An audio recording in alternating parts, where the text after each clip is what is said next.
UAE ने Pakistani players को ban कर दिया कि घंटे पे चढ़ जाओ आप सारे लोग, छनकने पे चढ़ जाओ आप लोग, क्योंकि जब आप देखो यूएई ने पाकिस्तानी प्लेयर्स को इज्जत दी, पैसा दिया, फेम दिया, घर दिया और मुश्किल में साथ दिया, और जब जहां खाया वहां थूका।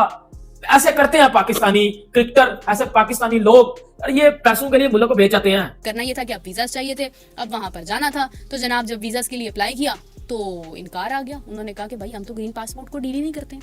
मेरे साथ अभी एक जर्नलिस्ट मौजूद थे जिन्होंने मुझे इस हवाले से बताया है। Soon I will interview him as well, और आपको पता भी चल जाएगा कि किनके साथ ये वाकया पेश आया है। उन्होंने जनाब मुझे ये बताया कि उन्होंने जब वीजा के लिए अप्लाई किया तो एम्बेसी ने उन्हें ये कहा कि हम ग्रीन पासपोर्ट को डील ही नहीं करते।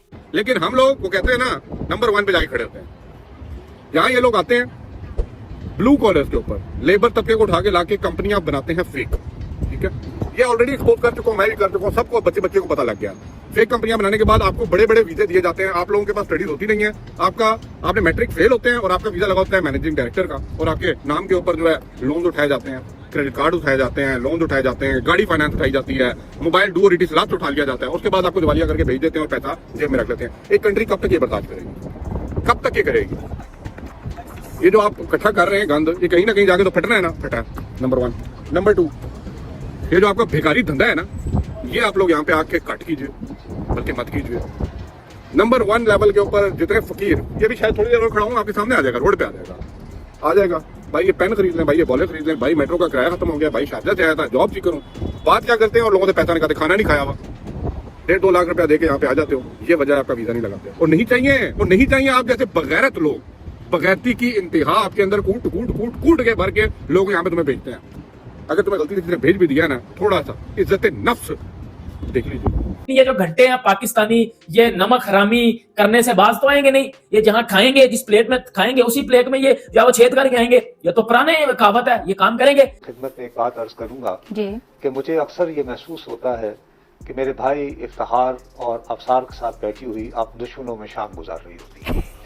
तो मेरी हर मुमकिन कोशिश होती है कि मैं आपके सवाल की कंस्ट्रक्शन पर एतराज न करूं, लेकिन मैं क्या करूं, सोबत पद जो है ना इफ्तिखार साहब की मुझे नौउम्री से मुयस्सर है, तो जरा एक लम्हे को इनकी राह पर चलने की इजाजत दीजिए। बहुत यानी आज मुझे भी थोड़ा सा जलाल दिखाने दीजिए। आपने गलत सवाल जो है ना, ये सवाल सही कंस्ट्रक्ट नहीं किया। मसला ये है कि इसी दुबई में जहाँ पे आप जिक्र कर रही हैं कि पाकिस्तान की बदनामी हो रही है और भिखारी है, गालिबन पाकिस्तानी तीसरे या चौथे नंबर पर है जिन्होंने पाकिस्तान में टैक्स नहीं दिया और वहां उन्होंने कीमती जायदादें खरीद रही। वाह वाह, क्या वो हमारी बदनामी का बायस नहीं है? वो अशराफिया जो है उसका हम जिक्र करने से कासिर हैं, और फिर ये कह रहे होते हैं कि हाय अल्लाह, ये जो भीख मांगते हैं और ये करते हैं और वो करते हैं। देखिए हमारे रवैये जो हैं, अब मैं असल बात जो है, आपका पॉइंट अदरवाइज वैलिड है कि जाहिर है कि वो जायदादें जहाँ पे खरीदी गई हैं वो तो उनका फायदा है, वो क्यों उनका शिकवा करेंगे, वो तो बल्कि कहेंगे कि मजीद आए। इन लोगों से मसला है, ये आप दुरुस्त कहती हैं। अब उसमें हमें बुनियादी तौर पर अपने मुआशरती रवैये पर तवज्जो देना होगी। मसला ये है कि एज पाकिस्तान तो हम 1947 में एक मुल्क बने हैं, लेकिन हमारी एक बहुत पुरानी तारीख है बीबी, और उस तारीख के अंदर हम ज्यादातर गैर मुल्की हमला आवरों की जद में रहे हैं। अच्छा, फिर उन्होंने कहा कि मतलब are you trying to embarrass us? उन्होंने कहा नो वी डोंट, हमें आपको एम्बैरस नहीं करना, लेकिन हम मतलब दिस इज इट, लाइक हम ऐसा ही है कि हम ग्रीन पासपोर्ट को अब डील नहीं करते हैं। अच्छा, उन्होंने पहली बात ये की, फिर उसके बाद उन्होंने कहा कि ऐसा कैसे हो सकता है, मैं तो आगे भी बात करूंगा। उन्होंने आईसीसी के अंदर भी बात की। आईसीसी में गुफ्तगू करने के बाद जनाब मालूम हुआ कि आईसीसी कह रहा है कि हमारे तो डोमेन ही नहीं है, वी डोंट डील दैट, हमें नहीं पता कि क्या प्रॉब्लम है।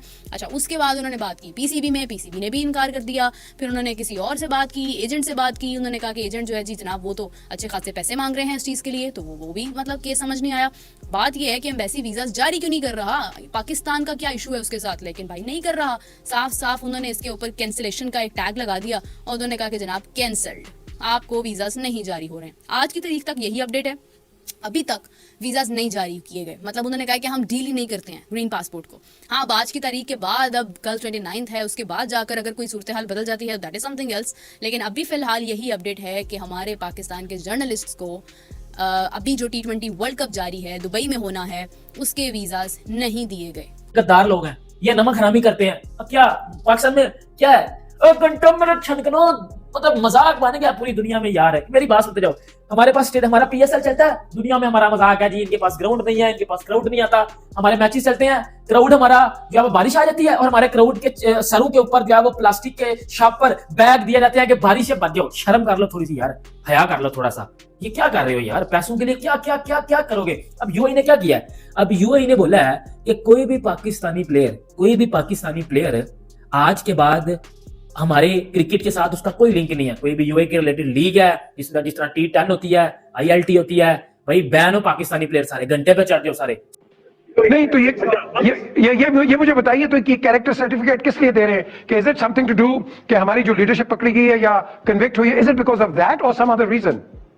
तो आप वो भी समझ लें, और आप ये जो टेररिज्म पे जो एक ढोंग इंडिया ने और इंटरनेशनल कम्युनिटी ने मचाया पाकिस्तान के खिलाफ, देखिए जो आदमी पाकिस्तान से यूएई जाएगा नौकरी के लिए उसका पुलिस कैरेक्टर सर्टिफिकेट जरूरी है, और वो फॉरेन ऑफिस और यूएई एम्बेसी से अटेस्ट के बगैर उसको वर्क वीजा नहीं मिलेगा। तो मैं ये चाह रहा हूँ कि हमारी गवर्नमेंट जरा इसको फॉरेन ऑफिस और यूएई एम्बेसी से जरा कोऑर्डिनेट करे और लोग को सर्टिफिकेट करे, क्योंकि अदरवाइज हमें होम रेमिटेंस के अंदर बहुत बड़ा ड्रॉप आएगा यूएई से। चलें जी, ये जी आई सपोर्ट दिस इशू, और मैं आज खुर्शीद शाह साहब से बात करता हूं ताकि वो रेज करें फौरी तौर पर। बिल्कुल जी, और सीरियस इशू। शेख सलाउद्दीन साहब आप इसमें जरा इनपुट दें। ये जो हमारे वर्कर हैं कराची में है, पेशावर में है, पूरे पाकिस्तान में है, ये बेचारे ये तो यहीं पे से जाएंगे अगर आप इनके कैरेक्टर सर्टिफिकेट, क्यों उनके कैरेक्टर सर्टिफिकेट लेके जाने चाहिए? बिस्मिल्लाहिर्रहमानिर्रहीम। सबसे पहले तमाम जितने भी श्रोता हैं मेरा उनको अस्सलाम वालेकुम। देखिए निशा, बड़ा आपने सब्जेक्ट जो उठाया बहुत अच्छा उठाया, क्योंकि पाकिस्तान को इस वक्त अपनी इकॉनमी जो है वो कोलैप्स होती हुई नजर भी आ रही है, और जो हमारे रिजर्व्स हैं जो खासतौर पर हमारे ओवरसीज पाकिस्तानीज के होते थे वो भी अब जो है तकरीबन जो है 18 बिलियन से आई थिंक 12-13 पे आ गए, और मजीद जो है हमारे पास एक्सपोर्ट ना होने की वजह से इसमें मजीद और कमी भी आ सकती है। एक तरफ ये मामला है, दूसरी तरफ अगर आप देखें अमेरिका ने जो हमें अभी ग्रे लिस्ट में डाला है उसके बाद हम बहुत कम फासले पर हैं ब्लैक लिस्ट के। अगर खुदा ना खास्ता अल्लाह ना करे ये मामला और आगे गए तो हमारा क्या असर होने वाला है ये तो अल्लाह ही बेहतर जानता है, और आप बेहतर जानते हैं इन मामला को। देखिए इस वक्त हमारे पास जो मिनिस्ट्री जो फॉरेन मिनिस्ट्री थी, बदकिस्मती से तकरीबन जो है 5-6 महीने कबल ही शायद ये भी फॉरेन मिनिस्टर फुल टाइम बना, अदरवाइज ये मिनिस्ट्री जो है मियां साहब के पास खुद थी। ये किस लिए उन्होंने अपने पास रखी हुई थी, क्यों उन्होंने जो है इस मिनिस्ट्री के साथ इस तरह का सलूक किया कि ये हम तमाम आसपास के जो हमारे जितने भी दोस्त थे, जो चाहे ईरान है चाहे हमारा अफगानिस्तान है, दीगर ममालिक हैं, उनके साथ हमारे ताल्लुकात बेहतर होने के बजाय और खराब हो गए। हमारी पोजीशन इस वक्त जो मैं समझता हूँ पाकिस्तान की पोजीशन, पाकिस्तान इस ऐसी दौराए पे आकर खड़ा हो गया है कि जहाँ पर इसको अगर हम दोबारा से रिवाइव भी करने जाए तो शायद इसमें भी बहुत टाइम लगेगा। अच्छा, आपने जैसे कहा कि मिडल ईस्ट के हवाले से देखें, एक हमारे पास मिनिस्ट्री है, मिनिस्ट्री ऑफ ओवरसीज पाकिस्तानी, इसके मिनिस्टर जो है फॉरेन मिनिस्टर मेरे ख्याल में सिफातुल्लाह राशिद साहब थे, ये कितने दिन हमारे पास पार्लियामेंट में आए या इन्होंने कितना काम किया, ये मेरे ख्याल में बहुत आराम से आप 500 रिपोर्ट और इसमें देख सकते हैं कि इन्होंने कितना फोकस किया। दोस्तों, यूएई ने पाकिस्तान के लिए वीज़ा बैन कर दिए हैं और अब पाकिस्तानियों के लिए जो ग्रीन पासपोर्ट है वो उनके लिए कोई वीज़ा नहीं होगा। ये पहले भी हो चुका है, और पाकिस्तान के एक क्रिकेटर था जो यूएई की तरफ से खेल रहा था, वो पाकिस्तान आया था और मतलब उसने भी यूएई को छोड़कर पाकिस्तान के फिर से PSL में खेलना शुरू कर दिया। तो उसके बाद यूएई वाले जो बहुत ही नाराज़ हो गए थे और उन्होंने पाकिस्तानी क्रिकेटर को भी बैन कर दिया, उनकी जो लीग होती है उसमें से।